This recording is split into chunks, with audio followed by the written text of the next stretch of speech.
নমস্কার আমার প্রিয় ছাত্রছাত্রী। আমি এখন তোমাদেরকে পড়াবো হিমবাহের সঞ্চয় কাজের ফলে কী কী ভূমিরূপ গঠিত হয় সেই বিষয়গুলো তোমাদের সঙ্গে আলোচনা করব। এর আগে হিমবাহ সম্পর্কে নিয়ে তোমরা আমার বিভিন্ন ক্লাস পেয়েছো। আজকে হিমবাহের সঞ্চয় কাজ দেখো, আমি কী কী ভূমিরূপ গঠিত হয় সেই ভূমিরূপগুলো নিয়ে তোমাদের সঙ্গে একটু আলোচনা করব। আচ্ছা, সবার প্রথমে যেটা হয় সেটা কী বলতো, সেটা হলো গ্রাব রেখা। সেটা কি? গ্রাব রেখা। এটাকে ইংলিশে কী বলে? তো ইংলিশে বলে এটাকে কি? ইংলিশে এটাকে বলে মোরেন বলে। হ্যাঁ, MORAINE, মোরাইন বা মোরেন। হ্যাঁ, মোরেনও বলে। আচ্ছা, তাহলে গ্রাব রেখা কি? এটা কি? সঞ্চয় গাছ। তাহলে তোমরা কি বলবে গ্রাব রেখা কি? গ্রাব রেখা বলবে যে হিমবাহের সঞ্চয় গাছের ফলে, মানে উঁচু পার্বত্য অঞ্চলে, উঁচু পার্বত্য অঞ্চলে কী করে? হিমবাহ সব ক্ষয় করে। এই যে ক্ষয়ের ফলে যে সমস্ত চূর্ণ বিচূর্ণ বিভিন্ন ধরনের নুড়ি, কাকর, বালি, কাদা, এগুলো সব কী করে? হিমবাহের সঙ্গে না নিচের দিকে নামতে থাকে এবং নেমে নেমে নেমে নেমে এগুলো হিমবাহের বিভিন্ন জায়গায় সঞ্চিত হয়। তাহলে তোমরা কি বলবে যে হিমবাহের সঙ্গে বাহিত নুড়ি, কাকর, বালি, কাদা সব সঞ্চিত হয়ে যে ভূমিরূপ গঠন করে, হ্যাঁ, বিশেষ করে কোথায়? এই তলদেশে সঞ্চিত হয়ে যে ভূমিরূপ গঠন করে সেই ভূমিরূপকে বলা হয় কী বলতো? গ্রাব রেখা। হিমবাহ দ্বারা বাহিত নুড়ি, কাকর, বালি, কাদা সব সঞ্চিত হয়ে যে ভূমিরূপ গঠন করে তাকে বলে গ্রাব রেখা। গ্রাব রেখা না বিভিন্ন ধরনের হয়। যদি কখনো কি হয় বলো তো? গ্রাব রেখাগুলো পার্শ্ব গ্রাব রেখা আছে, মানে যদি পাশে জমা হয় এগুলো পার্শ্ব গ্রাব রেখা। মধ্য গ্রাব রেখা যদি মধ্যভাগে তাহলে মধ্য গ্রাব রেখা। আবার কি আছে? পার্শ্ব গ্রাব রেখা, মধ্য গ্রাব রেখা, তারপরে এই কী বলে ওটাকে, সম্মুখ প্রান্তে যদি থাকে সেটা সম্মুখ গ্রাব রেখা। তো এরকম বিভিন্ন ধরনের গ্রাব রেখা কিন্তু আছে, যে গ্রাব রেখাগুলো কিন্তু এরকম প্রান্তে যদি থাকে প্রান্ত গ্রাব রেখা। তো এই যে গ্রাব রেখাগুলো কিন্তু মনে রাখবে যে গ্রাব রেখা কী? গ্রাব রেখা কি? হিমবাহের সঞ্চয়ের ফলে গঠিত সৃষ্ট একটা কি? ভূমিরূপ। আচ্ছা, 2 নম্বরে যেটা বলবো সেটা কি? 2 নম্বর হলো বহির্বিধৌত সমভূমি। বহির্বিধৌত সমভূমি, এটা ইংলিশে বলে আউটওয়াশ প্ল্যান। আচ্ছা, বহির্বিধৌত সমভূমি কি? দেখো, বহির্বিধৌত সমভূমি হলো কি? যে হিমবাহের সঙ্গে বাহিত এই যে নুড়ি, কাকর, বালি, কাদা যা কিছু আছে, এই সমস্ত কিছু কি করে বলো তো? পর্বতের পাদদেশে এসে সঞ্চিত হয় এবং পর্বতের পাদদেশে সঞ্চিত হয়ে একটা বিস্তীর্ণ সমতল ক্ষেত্র গঠন করে। তারপরে কি বললাম? হিমবাহ বাহিত নুড়ি, কাকর, বালি, কাদা সব কোথায়? পর্বতের পাদদেশে। পর্বতের পাদদেশে, মনে করো এটা পর্বতের পাদদেশে বিস্তীর্ণ অঞ্চল জুড়ে সঞ্চিত হয়ে যে সমভূমি গঠন করে সেটাকে বলা হয় কি বলতো? বহির্বিধৌত সমভূমি। এটাকে বলে আউটওয়াশ প্ল্যান। এইবার দেখো কী হয়, এই যে বহির্বিধৌত সমভূমি, এটা বুঝলে কী হয়? বড় বড় হিমবাহ যখন আসে তখন পরে কি হিমবাহের না বড় বড় বড় বড় টুকরো এই করে কি এই তোমার এই সমভূমির মধ্যে না আটকে পড়ে। যখন আটকে পড়লে কি, অ্যাকচুয়ালি বরফের টুকরো সব আটকে পড়ে এবং অনেক দিন পর বা যখন গরম হয়ে যায়, একটু কিছুটা গরম হয়, তখন না এই যে হিমবাহটা আছে না এটা গলে যায়। হিমবাহটা যখন গলে যায় তখন এখানটা কী হয়? একটা বড় গর্ত সৃষ্টি হয় যেটা জল জমে থাকে। এই যে তোমরা বলবে যে হিমবাহের সঙ্গে বাহিত বড় আকৃতির কোনো শিলাখণ্ড যদি বহির্বিধৌত সমভূমির মধ্যে আটকা পড়ে যায় তখন সেই বরফ গলে গিয়ে সেখানে একটি গর্ত বা হ্রদের সৃষ্টি করে। আর এই হ্রদকেই বলা হয় কী বলো তো? ক্যাটল। মানে গর্তটাকে বলে ক্যাটল, আর এর মধ্যে যখন জল সঞ্চিত তখন তাকে বলে ক্যাটল হ্রদ। তাহলে তোমরা এখানটা একটা শব্দ আর একটা পাবে, ক্যাটল। ক্যাটল বা ক্যাটল হ্রদ। গর্ত হলো ক্যাটল, আর যদি জল সঞ্চিত হয় তাহলে ওটা কি? ক্যাটল হ্রদ। তাহলে ক্যাটল হ্রদ কোথায় দেখা যায়? দেখো, বহির্বিধৌত সমভূমির মধ্যে। কি? বরফের টুকরো চাপা পড়ে গিয়ে। তাহলে এটি কিন্তু একবারে তোমাদের পড়া হয়ে গেল। হ্যাঁ, এরপরে দেখো কি আছে? ড্রামলিন। ড্রামলিন ড্রামলিন কী জিনিস? দেখো, ঠিক একই রকম জিনিস, একই রকম সবগুলো প্রায়। এটা কি? এটাও ওই পার্বত্য অঞ্চলে হিমবাহ বাহিত কি নুড়ি, কাকর, বালি, কাদা এগুলো সব এসে সঞ্চিত হয় এবং সঞ্চিত হয়ে কি হয়? উল্টানো চামচ। হ্যাঁ, চামচ কীরকম হয়? চামচ তো এরকম হবে। এবার কি হয়? এটা উল্টানো চামচ, মানে এরকম উল্টানো চামচের মতো, চামচের যেটা উল্টানো চামচের মতো সঞ্চিত হয়। এই যে মনে করো ডিমের ঝুড়ির মতো, মানে একটা উল্টানো চামচ বা ডিমের ঝুড়ির মতো, এরকম উল্টানো চামচ বা ডিমের ঝুড়ির মতো ভূমিরূপ গঠন করে। এই যে এই ধরনের ভূমিরূপগুলো হয়েছে। তাহলে কি? পার্বত্য অঞ্চল থেকে হিমবাহিত নুড়ি, কাকর, বালি, কাদা সব পর্বতের পাদদেশে সঞ্চিত হয়ে যে উল্টানো নৌকা বা উল্টানো চামচ বা ডিমের ঝুড়ির মতো যে ভূমিরূপ গঠন করে তাকে বলা হয় কি ড্রামলিন। একে ইংলিশে বলে বাস্কেট অফ এগ টোপোগ্রাফি। কী বলে? বাস্কেট অফ এগ টোপোগ্রাফিও কিন্তু ড্রামলিনকে বলে। এরপরে 4 নম্বরে কি আছে? 4 নম্বরে আছে যে তোমার কেম। 4 নম্বরে কী আছে? কেম। কেম কি? দেখো কেমও কি, কেমও একই রকম জিনিস, ওই হিমবাহ দ্বারা। তো হিমবাহের কি সঞ্চয় গাছ। তাহলে তোমরা কি বলবে যে হিমবাহের শেষ প্রান্তে, হিমবাহের একদম শেষ প্রান্তে, মানে একদম এই নুড়ি কাকর বালিকাতা সব সঞ্চিত হয়ে বদ্বীপ, নদীর যেমন বদ্বীপ গঠন করে, ওই বদ্বীপের মতো কতগুলো ত্রিকোণাকৃতি ভূমিরূপ গঠন করে, ত্রিকোণাকৃতি ভূমিরূপ গঠন করে। এই যে এই ধরনের ভূমিরূপগুলোকে কী বলা হয় বলো তো? কেম। তাহলে হিমবাহ বাহিত নুড়ি কাকর বালিকাদা সঞ্চিত হয়ে নদীর বদ্বীপের মতো যে ত্রিকোণাকৃতির যে বদ্বীপের মতো ভূমিরূপ গঠন করে তাকে কী বলা হয় বলো তো? কেম। আর কেমগুলো যখন ধাপে ধাপে নেমে যাওয়ার সময় কেম সোপানো বলে একে। 5 নম্বরে কী আছে? এসকার। শুধু নামগুলো মনে রাখবে। কী আছে? এসকার। এসকার কি? দেখো এসকার হলো কি, ওই হিমবাহের সঙ্গেই ওই একই রকম কিন্তু সবগুলো প্রায় ওই হিমবাহের সঙ্গে নুড়ি কাকর বালিকাদা সব এসে হিমবাহের তলদেশে সঞ্চিত হয়। সঞ্চিত হয়ে হয়ে একদম শৈলশিরার মতো উঁচু, একদম শৈলশিরার মতো কী হয়? ভূমিরূপ গঠন করে। শৈলশিরার মতো ভূমিরূপ গঠন করে। এই যে আঁকাবাঁকা শৈলশিরার মতো ভূমিরূপ, এই ভূমিরূপগুলোকে বলা হয় কী বলতো? এসকার। তাহলে হিমবাহিত নুড়ি কাকর বালিকাদা সঞ্চিত হয়ে যখন শৈলশিরার মতো ভূমিরূপ গঠন করে তখন তাকে কী বলা হয়? তখন তাকে বলা হয় এসকার। তাহলে কেম বুঝলে, এসকারও বুঝলে। তাহলে এইখানটা কতগুলো দেখো সব হিমবাহের সঞ্চয় গাছের ফলে গঠিত ভূমি। কি গ্রাফ রেখা, ওটাও বুঝলে। বহির্বিদ্যুৎ সমভূমি বুঝেছো, সেখানে ক্যাটল আছে, ক্যাটল হ্রদ আছে, ড্রামলিন ডিমের ঝুড়ির মতো, কেম ত্রিকোণাকৃতি বদ্বীপের মতো, এসকার শৈলশিরার মতো। বহির্বিদ্যুৎ সমভূমি এটা একটা বিস্তীর্ণ আকৃতির সমভূমি, ইংলিশে কী নাম? আউটওয়াশ প্লেন। বহির্বিদ্যুৎ সমভূমির মধ্যে হিমবাহের টুকরো জমা হয়ে গিয়ে কী তৈরি করে? ক্যাটল গর্ত, আর তার মধ্যে জল সঞ্চিত হলে সেটা ক্যাটল হ্রদ। তাহলে একসঙ্গে তোমাদের এগুলো সব কিন্তু পড়াগুলো হয়ে গেল। হিম সম্পর্কে তোমাদের আর কয়েকটা, এবার যে ক্যাটল হ্রদ, এখানে না কয়েকটা জিনিস তোমাদেরকে একটু বলে রাখি। যে ক্যাটল যে হ্রদ আছে, এই ক্যাটল হ্রদের না, এই ক্যাটল হ্রদে যে পলিগুলো থাকে, ক্যাটল হ্রদের মধ্যে না অনেক সময় কী হয়? ক্যাটল যে হ্রদ আছে, এই ক্যাটল হ্রদের মধ্যে যখন পলি সঞ্চিত যখন হবে, ওটা হলো ভার। পলি সঞ্চিত হলে বলে ভার। হ্যাঁ, আর যদি একদম তীক্ষ্ণ অনুচ্চর মতো থাকে ওগুলোকে বলে নব। তাহলে ভার বা নব, এই দুইটা শব্দ, ভার আর নব, এই দুইটা শব্দ কিন্তু ক্যাটলের সঙ্গে যুক্ত, তার মানে হিমবাহের সঙ্গে যুক্ত। কখনো এই শব্দ দুইটা দিতে পারে, ভার বা নব। ঠিক আছে? তাহলে এই জিনিসগুলো সব কিন্তু তোমরা একটু জেনে রাখবে। এখন আমি কয়েকটা তোমাদের এই হিমবাহেতে কয়েকটা আমি শব্দ তোমাদেরকে বলবো, বিষয়গুলো একটু দেখো তোমরা পাবে। 1 নম্বর হিমশৈল। হিমশৈল কি বলবা? কি সমুদ্রে যে বড় আকৃতির যে বরফের টুকরোগুলো ভেসে বেড়ায় সেটাই হলো হিমশৈল। হিমশৈলগুলোর বিশেষ বৈশিষ্ট্য কী? হিমশৈলগুলোর অ্যাকচুয়ালি 9 ভাগের 1 ভাগ থাকে জলের উপরে আর 9 ভাগ থাকে নিচে। মানে উপরে যত বড় তার, মনে করো উপরে যতটুকু দেখা যাচ্ছে তার 9 গুণ করলে ওটা নিচে আছে। তাহলে 10 ভাগের 1 ভাগ উপরে, 9 ভাগ হলো নিচে। এই হলো হিমশৈলের বৈশিষ্ট্য। বিখ্যাত টাইটানিক জাহাজ এই হিমশৈলের সঙ্গে ধাক্কা লেগে কিন্তু একদম ধ্বংস হয়ে যায়। কত সালে? 1911 সালে। তোমরা হয়তো জানো, আটলান্টিক মহাসাগরে এই হিমশৈলের সঙ্গে ধাক্কা লেগেছিল। তাহলে হিমশৈল কি, এটা তোমরা কিন্তু পাবে। এরপর আরেকটা পাবে, দেখবা হিমরেখা। হিমরেখা, হিমরেখা কি? দেখো পার্বত্য অঞ্চলে যখন তোমরা যাবে তখন তোমরা দেখবে যে একটা নির্দিষ্ট একটা, মনে করো এটা পর্বতের এই জায়গায় বরফ জমে আছে আর নিচে বরফ নেই।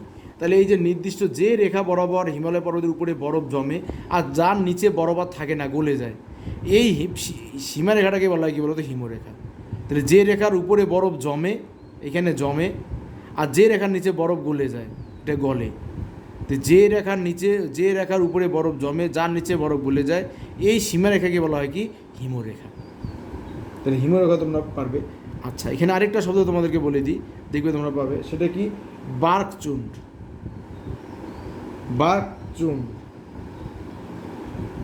বার্কচুন্ড শব্দটা পাবে। বার্কচুন্ড কি? দেখো কি হয়, পার্বত্য অঞ্চলে হিমবাহ যেগুলো যখন পার্বতের ঢাল বা হিমবাহগুলো যখন নিচের দিকে আসতে থাকে তখন হিমবাহের মধ্যে না কতগুলো উলম্ব ফাটল দেখা দেয়। কতগুলো কি দেখা দেয়? উলম্ব কতগুলো ফাটল দেখা দেয়। ফাটল কীরকম, এই যে একদম ফাটল দেখা দেয়, মনে করো পুরোটা হিমবাহ, এর মধ্যে ফাটল। তাহলে কি বলবে যে পার্বত্য অঞ্চলে ঢাল বরাবর হিমবাহ যেখানে আসে তখন হিমবাহের উলম্ব বরাবর কতগুলো ঢাল দেখা যায়, মানে কী বলা যায়, কি ফাটল দেখা যায়। এই যে ফাটলগুলো, এই উলম্ব ফাটলগুলোকে বলা হয় কী বলো তো, বাকচুন। আচ্ছা, আরেকটা পাবে কী বলো তো, আরেকটা পাবে কেভার্স। আরেকটা শব্দ তোমরা পাবে, 4 নম্বর পাবে কেভার্স। কেভার্স, কেভার্স কি, কেভার্স কিন্তু একই রকমভাবে কী হয়, এটা ওই হিমবাহ যখন আসে, ওই হিমবাহের মধ্যে মানে হিমবাহ যখন সমমিত অবস্থান করে, তখন হিমবাহের মধ্যে কতগুলো সমান্তরাল এবং তির্যক ফাটল দেখা যায়। কীরকম, সমান্তরাল, এটা উলম্ব আর এটা কিন্তু তির্যক, এটা সমান্তরাল বা তির্যক হতে পারে একটু, হ্যাঁ, সমান্তরাল বা তির্যক কতগুলো ফাটল দেখা যায়। এই তির্যক বা তির্যক বা সমান্তরাল, তির্যক বা সমান্তরাল যে তির্যক বা সমান্তরাল যে ফাটলগুলো দেখা যায় সেই ফাটলগুলো বলে কেভার্স। এই যে বাকচুন আর কেভার্স, এই দুইটাই কিন্তু পর্বত আরোহীর জন্য খুব বিপজ্জনক, কারণ এই ফাটলগুলোর মধ্যে অনেক সময় তারা পা ফুসকে অনেক সময় ভিতরে ঢুকে পড়ে, এর ফলে তাদের একদম জীবনহানি পর্যন্ত ঘটে। এর জন্য বাকচুন আর কেভার্স পর্বত আরোহীর জন্য খুবই বিপজ্জনক। হ্যাঁ, আর এখানটা আরেকটা জিনিস বলি, দেখবা তোমরা পাবে কড়ি হ্রদ। ওই যে বলছিলাম কড়ি, হাতলওয়ালা ডেক চেয়ারের মতো, ওই কড়ির মধ্যে অনেক সময় কী হয়, তলদেশের মধ্যে, কড়ির তলদেশে অনেক সময় কী হয়, জল সঞ্চিত হয়, হয়ে যে হ্রদ গঠন করে তাকে বলা হয় কড়ি হ্রদ। হ্যাঁ, কড়ি হ্রদ। আর এরপরে আমি মেটারহন তো বলেছি, মেটারহনের উদাহরণ আগেরটা তোমরা জেনেছো। মেটারহন যদি বলে যে মেটারহন কিসের উদাহরণ, বলবে যে পিরামিড চূড়ার উদাহরণ মেটারহন।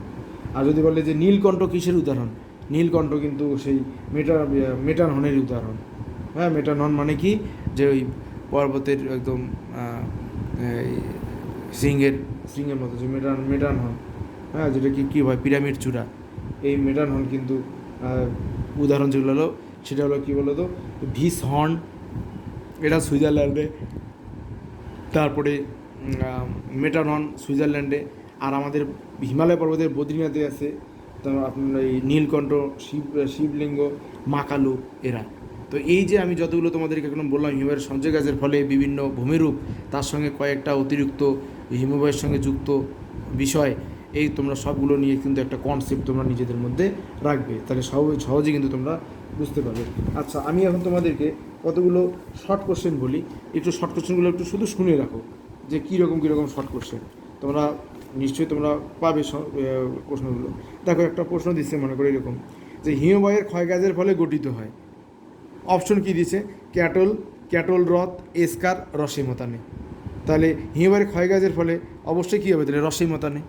তো এইভাবে করে কিন্তু তোমাদের প্রশ্ন দিয়ে দিতে পারে। তাহলে সবগুলো ভূমিরূপের নাম যদি তোমরা একবার জানো, তাহলে কিন্তু যে কোনো ধরনের ভূমিরূপ আসলে কিন্তু তোমরা কিন্তু পারবে। যদি বলে রসইমতানে কী সৃষ্টি হয়, বাতাসের, নদী, হিমবাহের বা সমুদ্রের ক্ষয়কাজের ফলে, অবশ্যই হিমবাহের ক্ষয়কাজের ফলে। তো এই ধরনের ভূমিরূপ কিন্তু তোমরা কিন্তু মনে রাখবে। অনেক সময় বললো যে আচ্ছা, পর্বত গাত্র বা হিমবাহের মধ্যে যে ফাঁক দেখা যায়, দেখো কোথায়, পর্বত গাত্র বা হিমবাহের মধ্যে যে ফাঁক দেখা যায় দেখে কী বলে, বলবে বাকচুন, যে ফাঁক দেখা যায়। হ্যাঁ, আচ্ছা, হিমালয় পর্বতের একটি পার্বত্য হিমবাহের নাম বলো, জেমু হিমবাহ। আচ্ছা, হিমশ্রীতে কী সৃষ্টি হয়, বলবে যে হিমশ্রীতে প্যাটার্নস্টার হ্রদ সৃষ্টি হয়। পৃথিবীর দ্রুততম হিমবাহের নাম কি, আমি বলেছিলাম প্রথম বলে, জেকবস সাবো বা জেকবস ভ্যান। পর্বতের গায়ে যে রেখার নিচে বরফ গলে তা কি, এটা হিমরেখা। কড়ি নাম ভূমিরূপটি ফরাসি ভাষায় কী বলে, কড়িকে ফরাসি ভাষায় কী বলে, মানে ফ্রান্সে সার্ক। মনে রাখবে, প্রত্যেকটি ঝুলন্ত উপত্যকার মধ্যে সৃষ্টি হয় কী বলো তো, একটা জলপ্রপাত। ঝুলন্ত উপত্যকার মধ্যে কী সৃষ্টি হয়, জলপ্রপাত। আচ্ছা, কাশ্মীর হিমালয়ের বলটারো, এটা কিসের উদাহরণ, হিমবাহের উদাহরণ কিন্তু। বলটারো কিসের উদাহরণ, হিমবাহের উদাহরণ। হ্যাঁ, আচ্ছা, হিমরেখার উচ্চতা, হিমরেখার যে উচ্চতা সেটা এই যে হিমরেখা যে বলছিলাম, কোথায়, এই যে হিমরেখা, যে হিমরেখার উচ্চতা আমি যে বলেছিলাম, হিমরেখার উচ্চতা শীতকালে বাড়বে না কমবে, শীতকালে কিন্তু হিমরেখার উচ্চতা কমে যায়, কারণ যত শীতকাল আসবে তত নিচ থেকে বরফ জমবে, তাহলে হিমরেখা কি আরও নিচে চলে আসবে, আর যত উষ্ণ হবে তত হিমরেখা উপরের দিকে চলে যাবে। এটা কিন্তু মনে রাখবে কিন্তু ভালো। আবারও বলছি, যদি শীতকাল, যদি বরফ জমতে থাকে তাহলে হিমরেখা নিচে চলে আসবে, আর যদি বরফ গলতে থাকে তাহলে হিমরেখা উপরে চলে যাবে। এটা কিন্তু শর্ট কোশ্চেন আসতে পারে কিন্তু, মনে রাখবে কিন্তু। হ্যাঁ, আচ্ছা, আরেকটা দিল ভিস হর্ন পিরামিড চূড়া কোথায় অবস্থিত? আমি কিছুক্ষণ আগে বলেছিলাম সেটা সুইজারল্যান্ডে। হ্যাঁ, আর হিমালয়ের রূপকুণ্ড একটা কি? হিমালয়ের রূপকুণ্ড কিন্তু একটা হিমদ্রোণী, আমি উদাহরণে তোমাদেরকে বলেছিলাম। এই যে প্রশ্নগুলো যেরকম আমি বললাম, এই ধরনের প্রশ্ন কিন্তু তোমাদের কিন্তু পরীক্ষায় আসতে পারে। তোমরা কিন্তু এই ধরনের প্রশ্নগুলো কী বলতো তোমরা একটু মনে রাখবে। আমি আরও কয়েকটা প্রশ্ন তোমাদের আলোচনা করি। যদি বলে পৃথিবীর দীর্ঘতম মহাদেশীয় হিমবাহের নাম কি? পৃথিবীর দীর্ঘতম মহাদেশীয় হিমবাহ, তাহলে বলবো আন্টার্কটিকার ল্যাম্বার্ট। পৃথিবীর দ্রুততম হিমবাহের নাম কি? বলবে গ্রিনল্যান্ডের কোয়ারায়াক বা জেকবস ভ্যান। কোয়ারায়াক বা জেকবস ভ্যান, যে কোনো একটা মনে রাখবে। আচ্ছা, পৃথিবীর মন্ত্রতম মানে ধীরে ধীরে চলে হিমবাহ কোনটা? কুমেরুর মেসার্ভ। কি? কুমেরুর মেসার্ভ। নামটা এখানে দেখো কি? মেসার্ভ, মেসার্ভ। এটা সব থেকে কী বলো তো, এটা হলো মন্ত্রতম হিমবাহ। পৃথিবীর বৃহত্তম উপত্যকা হিমবাহের নাম কি? পৃথিবীর বৃহত্তম উপত্যকা হিমবাহের নাম হলো কি বলো তো? আলাস্কার হুবার্ড, তোমরা শুনেছো। আর মহাদেশীয় হিমবাহ আলাস্কার মালাস্পিনা। ভারতের দীর্ঘতম হিমবাহ বা উচ্চতম সেটা সিয়াচেন। আচ্ছা, পৃথিবীর অন্যতম উপকূলীয় হিমবাহ কোনটা? কুমেরুর রস। হ্যাঁ, নিরক্ষীয় অঞ্চলে হিমরেখার উচ্চতা কত? নিরক্ষীয় অঞ্চলে হিমরেখার উচ্চতা কি বাড়বে না কমবে? নিরক্ষীয় অঞ্চলে উষ্ণতা বেশি, তাহলে বাড়বে। উষ্ণতা বেশি হলে হিমরেখার উচ্চতা বৃদ্ধি পাবেই পাবে, আর শীতকালে হিমরেখার উচ্চতা হ্রাস পাবে, নিচের দিকে আসবে। তাহলে এটা মনে রাখবে কিন্তু, শীতকালে হিমরেখার উচ্চতা নিচের দিকে মানে হ্রাস পাবে, আর গ্রীষ্মকালে হিমরেখার উচ্চতা ধীরে ধীরে বৃদ্ধি পাবে, মানে উপরের দিকে যাবে। আচ্ছা, আর নিরক্ষীয় অঞ্চলে হিমরেখার উচ্চতা প্রায় 5550 মিটার। ইউরোপের দীর্ঘতম উপত্যকার নাম কি? উপত্যকা হিমবাহ ইউরোপের বৃহত্তম উপত্যকা হিমবাহের নাম হলো অ্যালিস। এটা মনে রাখবে কি? অ্যালিস বললাম। ওকে। আচ্ছা, আলপীয় হিমবাহ বলতে আলপীয় হিমবাহ কোথায় দেখা যায়? যে উপত্যকায়। হ্যাঁ, হিমবাহ হলো কিসের নদী? বরফের নদী। হিমবাহ কিসের নদী? বরফের নদী। আউটওয়াশ প্ল্যান কোথায় গঠিত হয়? আউটওয়াশ প্ল্যান কিন্তু ওই হিমবাহের জলধারা আর হিমবাহের মিলিত কার্যের ফলে কিন্তু তৈরি হয় কিন্তু। হ্যাঁ, আচ্ছা, এরপরে হিমবাহ থেকে নিঃসৃত জলস্রোতের মাধ্যমে, দেখো হিমবাহ থেকে নিঃসৃত জলস্রোতের মাধ্যমে হিমবাহ উপত্যকায় যে সমস্ত পলি সঞ্চিত হয় তাকে কি বলে? ভ্যালিড ট্রেন বলে। ওকে, একদম অনেকটা কিসের মতো? হিমবাহ থেকে নিঃসৃত জলস্রোতের মাধ্যমে হিমবাহ উপত্যকায় যে সমস্ত পলি সঞ্চিত হয় তাকে ভ্যালিড ট্রেন বলে, পলি সঞ্চিত। আচ্ছা, ঝুলন্ত উপত্যকা ঝুলন্ত উপত্যকা কী সৃষ্টি হয়? জলপ্রপাত সৃষ্টি হয়। হ্যাঁ, হিমবাহের ক্ষয়গাছের ফলে সৃষ্টি একটা ভূমিরূপ ঝুলন্ত উপত্যকা। আর হিমবাহের সঞ্চয় গাছের ফলে গঠিত ড্রামলিন। অনেকগুলো আছে, তোমরা কোনো একটা লিখবে, ঠিক পাবে তোমরা। বাঘচুন কোথায় গঠিত হয়? উপত্যকায়। হিমবাহ মানে পার্বত্য উপত্যকায় গঠিত হয়। হ্যাঁ, আলাস্কার বেরিং হিমবাহ কি? আলাস্কার বেরিংটা পাদদেশীয় হিমবাহ। হ্যাঁ, আচ্ছা, কুমেরু মহাদেশের মাউন্ট তাকাহি এটি কিসের উদাহরণ? মনে রাখবে, কুমেরু মহাদেশের মাউন্ট তাকাহি। মাউন্ট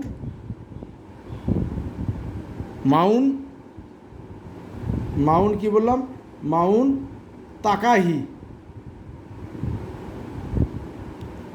তাকাহি। কিসের উদাহরণ? মাউন্ট তাকাহি একটি নুনাটক্সের উদাহরণ। কিসের উদাহরণ?